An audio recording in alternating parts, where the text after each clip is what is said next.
মার্কিন যুক্তরাষ্ট্র ও ইরানের মধ্যকার সামরিক সংঘাতের জেরে বর্তমানে খাদের কিনারায় দাঁড়িয়েছে গোটা মধ্যপ্রাচ্য। দুই পরাশক্তির এই ছায়াযুদ্ধের উত্তাপ এখন আর কোনো নির্দিষ্ট সীমান্তে সীমাবদ্ধ নেই, বরং তা সিরিয়া, ইরাক ও লোহিত সাগরের মতো অঞ্চলের বিভিন্ন প্রান্তে ছড়িয়ে পড়েছে।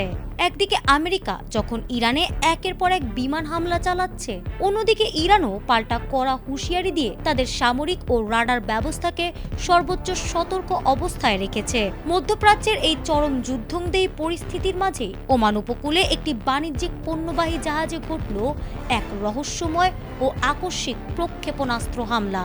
বৈশ্বিক অর্থনীতি ও জ্বালানি সরবরাহের হৃৎপিণ্ড হিসেবে পরিচিত এই স্পর্শকাতর নৌপথে জ্বলতে থাকা আগুনের নেপথ্যে আসলে কে রয়েছে?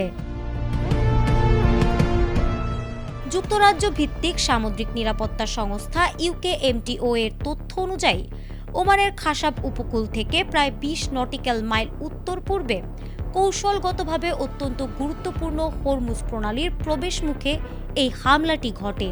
হঠাৎ ধেয়ে আসা অজ্ঞাত এক বস্তুর আঘাতে জাহাজটিতে আগুন ধরে যায় এবং এটি নিয়ন্ত্রণ হারিয়ে ফেলে।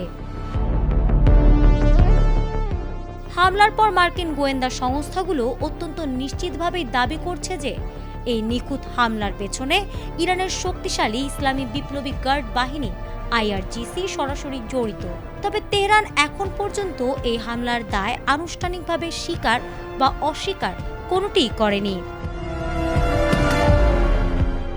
তবে চরম উত্তেজনার মাঝেও স্বস্তির খবর হলো উদ্ধারকারী টাগবোটের সহায়তায় আক্রান্ত জাহাজের সকল ক্রু সদস্যকে নিরাপদে সরিয়ে নেওয়া সম্ভব হয়েছে।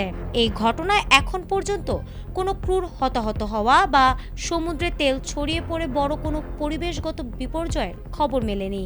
ওমান ও আঞ্চলিক কর্তৃপক্ষ এই ঘটনার তদন্ত শুরু করলেও হরমুজ প্রণালী দিয়ে চলাচলকারী অন্যান্য বাণিজ্যিক জাহাজগুলোকে সর্বোচ্চ সতর্কতা অবলম্বন করতে বলা হয়েছে।